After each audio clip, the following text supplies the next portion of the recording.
Notre point de départ, deux visions de la ville. D'un côté, une métropole bouillonnante, un chaos de langues et de cultures, une jungle de béton que l'on explore comme un territoire inconnu. De l'autre, une maquette parfaite. Des tours bien alignées, des autoroutes fluides, une cité où tout a été pensé pour l'ordre et l'efficacité. Entre ces deux visions se cache l'une des plus grandes batailles intellectuelles du XXe siècle. Une bataille pour l'âme de nos villes, mais aussi une bataille contre une certaine idée du progrès. Une pensée experte et froide qui croit pouvoir redessiner la vie des gens depuis un bureau.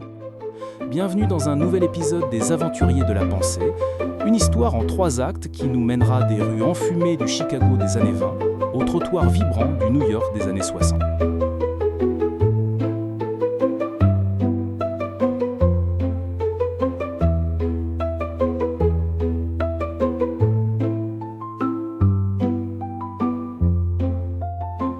Acte 1, l'explorateur et le laboratoire.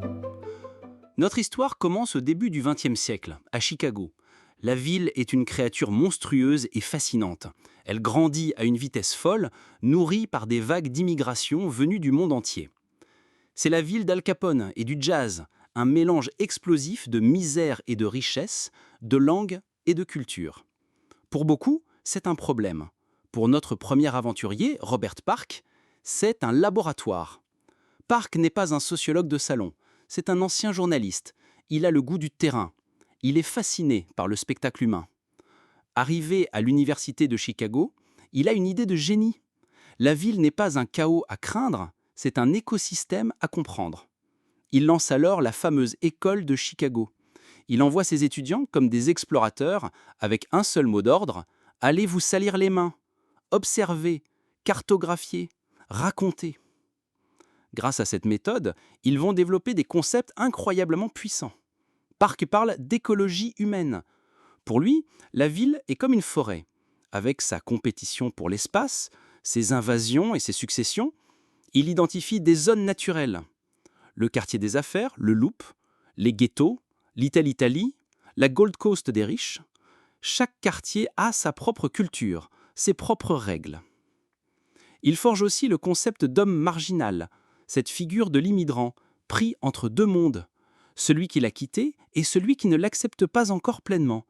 Une figure souvent tragique, mais aussi une source incroyable de créativité et d'innovation. Le travail de l'école de Chicago est une révolution. Pour la première fois, on prend au sérieux la vie des gens ordinaires dans la grande ville.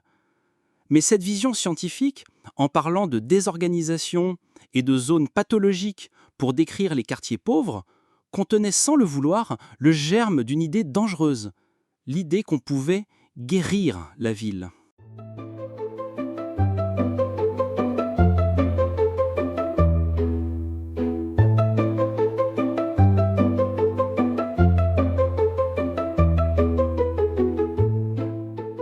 Acte 2, la tyrannie des plans.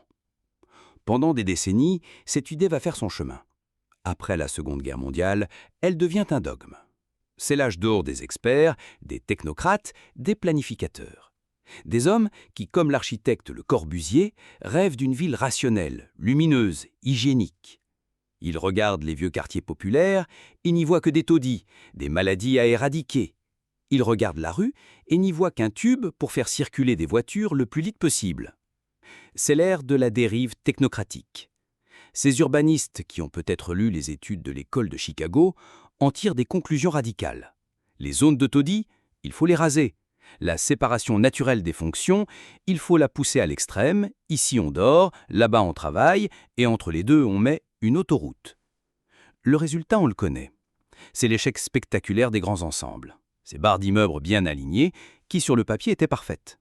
Mais dans la réalité, elles sont devenues des déserts sociaux, sans vie. Le rêve de l'ordre a créé l'ennui, l'isolement et l'insécurité. La connaissance experte, coupée de la réalité du terrain, a produit des monstres de béton.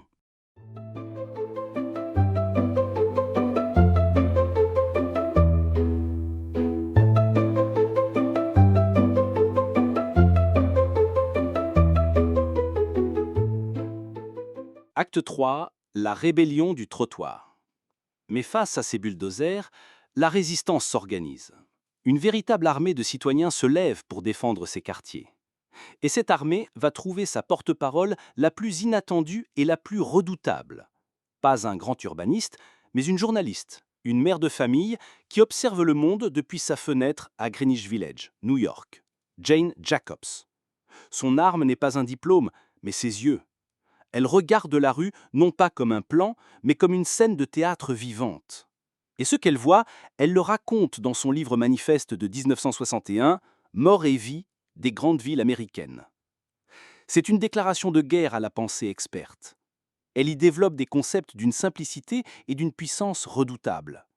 Ce que les planificateurs appellent le chaos de la rue, elle l'appelle le ballet du trottoir. Une chorégraphie quotidienne, extraordinairement complexe et subtile, faite d'interactions entre les commerçants, les passants, les enfants qui jouent. C'est ce ballet qui donne sa vie à un quartier.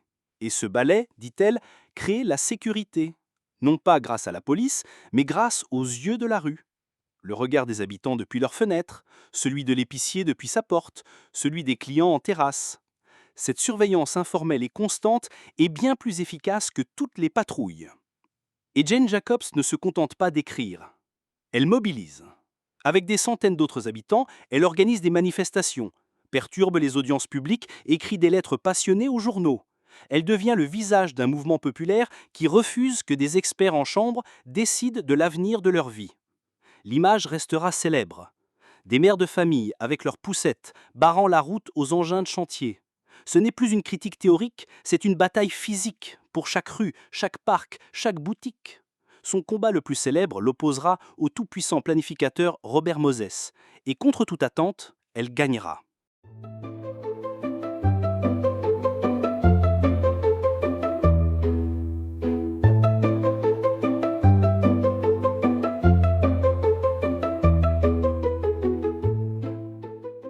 Conclusion. Au terme de cette bataille, Jane Jacobs et les citoyens de Greenwich Village n'ont pas seulement sauvé un quartier. Ils ont lancé une contre-offensive intellectuelle face à la dérive technocratique. Ils ont rappelé que la première leçon de l'école de Chicago était d'observer la vie telle qu'elle est, et non telle qu'elle devrait être sur un plan. Que les véritables experts d'un lieu sont souvent ceux qui y vivent. L'aventure de la sociologie urbaine nous enseigne que les villes, comme les écoles ou n'importe quelle organisation humaine, ne sont pas des machines à optimiser, mais des écosystèmes vivants, complexes et fragiles. Et que leur âme se trouve moins dans les grands plans que dans la danse imprévisible de leurs trottoirs, défendus par des habitants devenus les véritables experts de leur propre monde. D'ici là, levez les yeux de vos cartes et observez la vie de votre rue. Et surtout, restez curieux.